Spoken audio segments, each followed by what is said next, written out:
Envoys sent by President Cyril Ramaphosa to different African countries have arrived in Nigeria's capital, Abuja.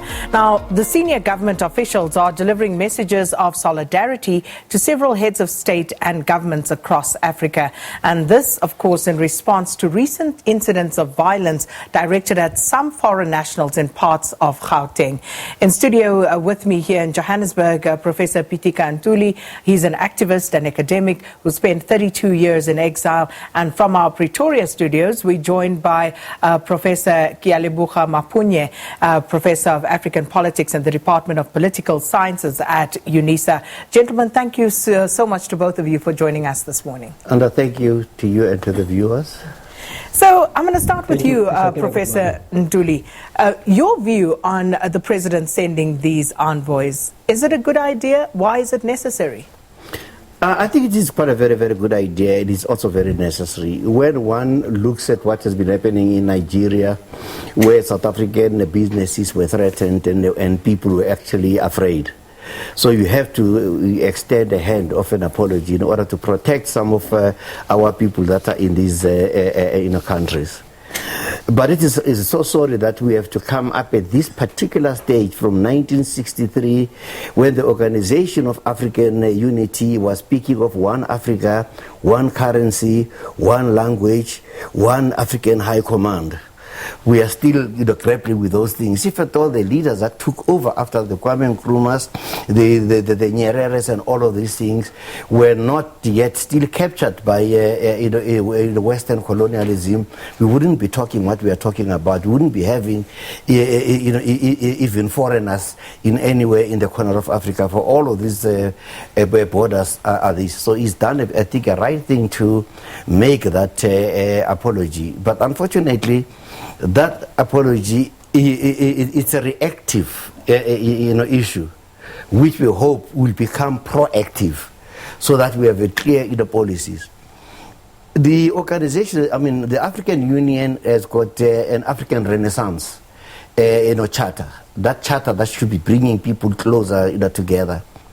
In South Africa, it lasted maybe a weekend. We announced it years ago and did. There were no structures that were put up. Therefore, it's not surprising that people will still behave in a manner in which that they are Africans hating Africans, saluting whites who come to settle because they are tourists and investors.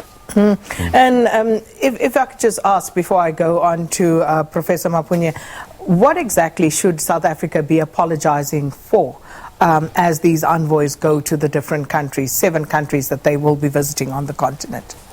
What they should be doing is to apologize that some of our people banned the businesses of their people, injured some of those people. And because some people just do not actually understand how many African people are running away from Africa and drowning in boats. Some of them are coming in here, some are going in there because there's something that some African leaders are not exactly doing, and we take it out on the people who actually come here. But when you talk to people, people will only think of drugs. How many Nigerians do drugs? How many are here, because they want a better life? I spent 33 years of my life outside of this place, in the rest of other African countries. Governments did not want us, but the people wanted us and protected us, and we come over into our own country. Then it is African isolating an African, killing another African. That's why I think the apology needs to be necessary, and African people understand. When the president went to Zimbabwe, they put him, but after he apologized, people said, okay, that is what it means. They cheered him up because people just want Africa to be one Africa, happy, progressive, prosperous Africa. Professor Maphunye, what is really at stake for South Africa at this stage? What is at stake at the moment for South Africa, on the one hand, is the image, international image of South Africa. We are known as a country that has this wonderful constitution, a rainbow nation as called by the likes of Bishop Tutu and the others, and a miracle democracy. So you wouldn't expect anyone to be brutalized and killed, in horrific manners and attacked like in such a manner that we have seen in the past, few weeks. So what is at stake on the one hand is South Africa's international image. What kind of a country is it? Is it still a country of hope? A country that many expected to do so much, to be a torchbearer for the African continent? And because South Africa's foreign policy, subscribes to the African Union's African agenda, approach, whereby you ensure that you protect the legacy and heritage of Africans, that becomes a contradiction that now all these things, these attacks that have been happening are happening, to Africans, like my colleague Professor Pitika Ntuli is saying. So it is the international image, but also it is the trade, interests, as well as other diplomatic relations that South Africa enjoys with the rest of the continent in this regard, even though we know that some of the migrants, people that have been attacked are from countries such as Bangladesh, Pakistan, and so on. But it's mostly trade links and diplomatic, as well as other relations with Africans, which are unfortunately battered by, the images that we have seen, the horrific, attacks that we have seen in the past. This, of course, is a multi-layered problem, and it's not an easy one to deal with. It's one thing to send the envoys out. They are going to a message to these 7 countries on the continent. But what about the discussion right here at home? Because this is not the first time that we have had these flare-ups of xenophobic violence. So what sort of discussion should we be having here at home, Professor Ntuli? Yeah, I think we have really let the African people down. When there was xenophobic attacks a few years ago, we organized people. We spoke to the people from Sudan who are here, the Ethiopians, the Nigerians, and organized with them the biggest march to Parliament. I remember that Minister Kwele was one of the people leading the march. The Minister of Defense, Mapisa Ngakula, was also one of those people. We had even traditional healers there to do an African thing. But this time round, even we as civil society having actually risen in order to bring these issues to it. We too should actually even apologize actually to our old people, because we have taken things simply for granted. But what we should actually be doing, the people who are killing, these people, as so brilliantly described by Professor Maphunye, they are our relatives. They are our neighbors. We know who these people are. If each and every family speak to the community where they are, the only problem is that in South Africa, there's no discourse on exile. What happened in exile? We forget that some of the people who come in here are following their fathers. They want their own identities. They want to trace their own ancestors, coming here. And we burn them up, we kill them, we do these things. How would we feel like, we ourselves, if we hear that Nigerians have been massacring South Africans? So we need to take that responsibility ourselves, from our families, where we are, where we work, in the street, where we are. We are operating from near Alex with a team where we have our art studios. We go up into our cars, we take some Nigerians and visit the community centers in Alex, and say to the people, they said, "Hey, Professor, how? It's so good to see you." Said, "We are bringing in our brothers and sisters from our other mothers in here to see whether you are treating them well." We joke and we talk, and those people sit around and they feel free. That's exactly what we really need to do. That's what the spirit of Ubuntu demands of us. That's what basic humanity requires that we should do. But Professor Maphunye, looking at what has led us to this point, do South Africans have legitimate concerns with that? I mean, there's no amount of, concern raising or any other thing that can justify killing people. But just in terms of the concerns that have been highlighted, are they legitimate? This is a very critical point, Sakina, because it links the international concern raised by many countries that South Africa is a xenophobic country with the actual root causes of why these attacks have been happening. Because to ordinary South Africans who don't have a livelihood, who are suffering from unemployment, who are, having a desolate future, who do not have any hope, whenever they see people selling drugs in their own communities, and they see that these people do not have any documentation whatsoever, and they might be coming from one African country or another, and they also perceive that we have these porous borders that have been criticized, including the fact that when these people come in, they are undocumented, they do not have any documentation. So even if such people were to commit crime, the police would not have any way of tracing, who they are and so on. So South Africans, in short, Sakina, do have legitimate concerns. We have to deal with, the criminal element, and I'm not saying all the justice system is criminal, is corrupt, but reports have been coming, frequently that you've got the criminal element within the police and within the customs system, whereby they collude with foreign syndicates who are bringing in counterfeit goods and all those things, also selling passports and IDs of South Africans, to people who are not supposed to be getting these. And so, to that extent, in my view, South Africans do have legitimate concerns. The question is, to what extent will we be able to address this? Because if we don't, we are quite likely to see this spiral continuing. And I guess that's the nub of the matter, because those concerns need to be addressed so that we do not repeat what we've repeated at least thrice now in terms of these xenophobic attacks that we have seen. But what is the role then, Professor Ntuli, of other African governments? Those voices have also been silent in terms of migrants who come here in the main for economic reasons, because one of the things that Home Affairs have been at pains to point out was that most of the migrants seeking asylum in South Africa actually do not qualify because they are economic migrants, and therefore they are turned down. So what are other governments supposed to be doing in this time?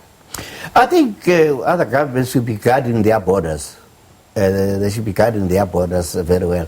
They should improve the economic life of the people. Then we are not going to have the indignity of our people drowning, trying to cross to go over to Europe. There is something drastically wrong, actually, in Africa, in the sense that despite the fact that we've got our own flags and our own kind of independence, but we are mentally still held captive by our own colonial things, through various things, through education, through religion, through a variety of those things. So with those, maybe some of the governments are happy that the people are leaving. They've got less people to feed. But that cannot be right. Professor Maphunye, last week on the Twitter account of the Nigerian President Muhammadu Buhari, just reading through that particular thread where he spoke about some of the Nigerian nationals coming back home, it was absolutely, mind-boggling to read some of the comments as people responded to President Buhari's comments there. Some people saying, well, we have high unemployment rate in Nigeria, so where are you bringing them to? And if that is the sentiment, and you look at what South Africa is saying, then surely Africa and its leaders need to do better. But who is holding them accountable? Absolutely. It is a question of holding African leaders accountable. Once we have had these elections that we have every 5 years, the real work is to make sure that these African leaders are kept accountable and that they are ethical.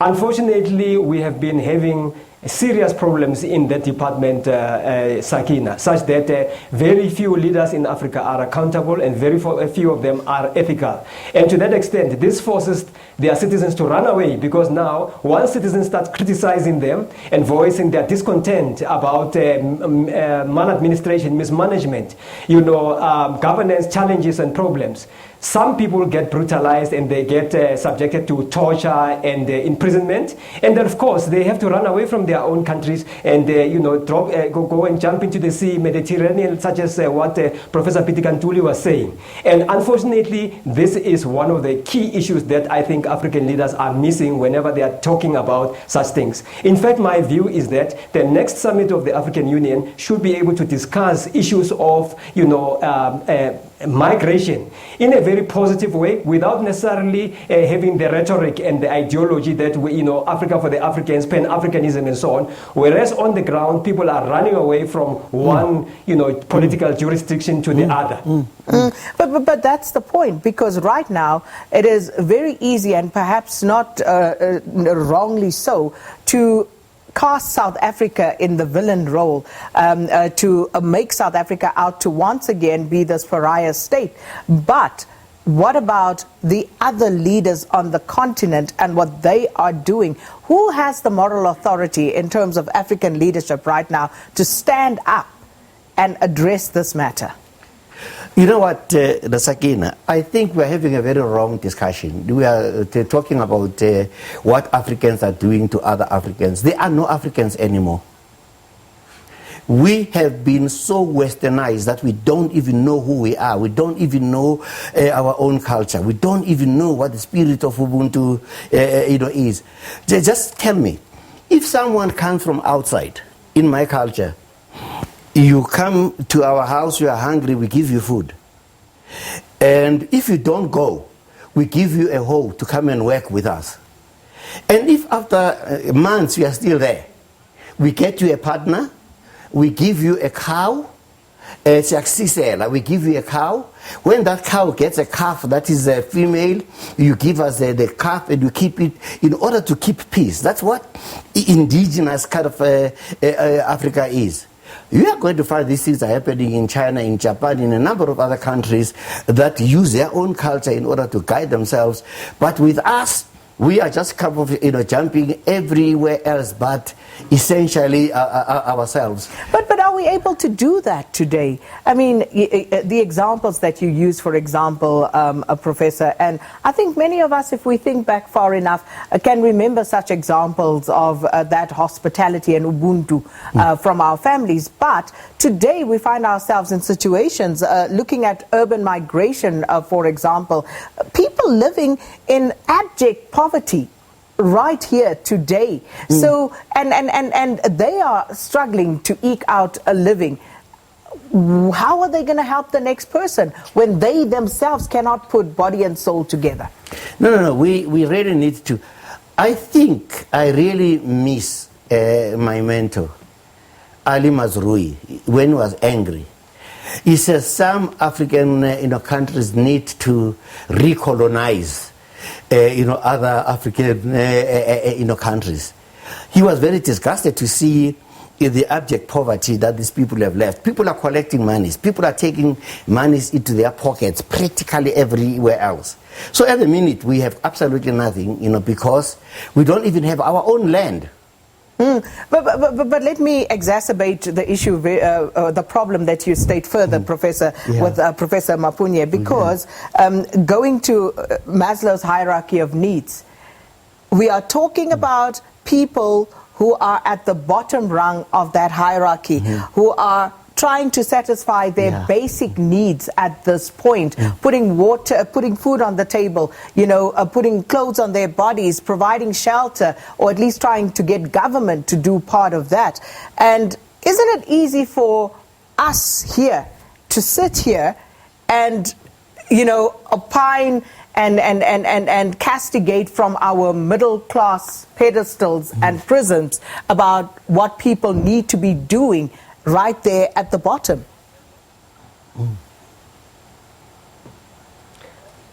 I think that we have a crisis. Government in South Africa has acknowledged that we have a crisis, let alone this so-called gender-based violence, which in my view is basically men attacking women. But we have a crisis in our country, you know, as a result of the violence that we have had in the last few weeks. In the sense that now, you do not have a sole or a unilateral solution for this. You need to have a multi-pronged, you know, approach. You have to involve the very same people that you are talking about, Sakina, who are at the bottom of the rung. That hierarchy of needs is actually a very important instrument that one can use to try and address the problem by making sure that you do not have one person or one system or one sector trying to address this violence, because it will clearly fail in my view. So you need to have different voices being brought to the fore. Let us have those youths. Let us have people in the poorest of the poorest areas, you know, also voicing their discontent and coming up with solutions. Because I believe that the one who feels who's wearing the shoe knows where it pinches the most. So in that regard, the ordinary people of South Africa should also be brought on board. Let us not overlook what they are saying and say, no, we don't have a problem here. Because if we do that, the ostrich in the sand approach, I think that we are going to miss the point. So we need to bring everybody, all the stakeholders, the sangomas, the religious leaders, the civil society bodies across the board to the table and say, what do you think needs to be done to come up with a sustainable solution, including all those African leaders that keep criticizing South Africa, for xenophobia, and yet whenever some of their nationals are caught with drugs and illegal criminal activities in South Africa, evidence, they keep quiet, they don't say anything.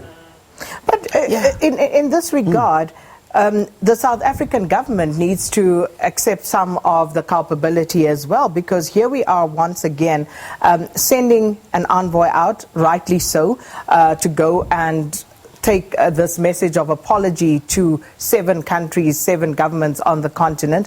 But is it enough to just take apologies, or should we also be establishing our authority and making sure that these governments also understand that they also have culpability with regard to their nationals being in South Africa and trying to basically assert our perspective as South Africa, and making sure that we are heard and what we need from those governments, Professor Ntuli?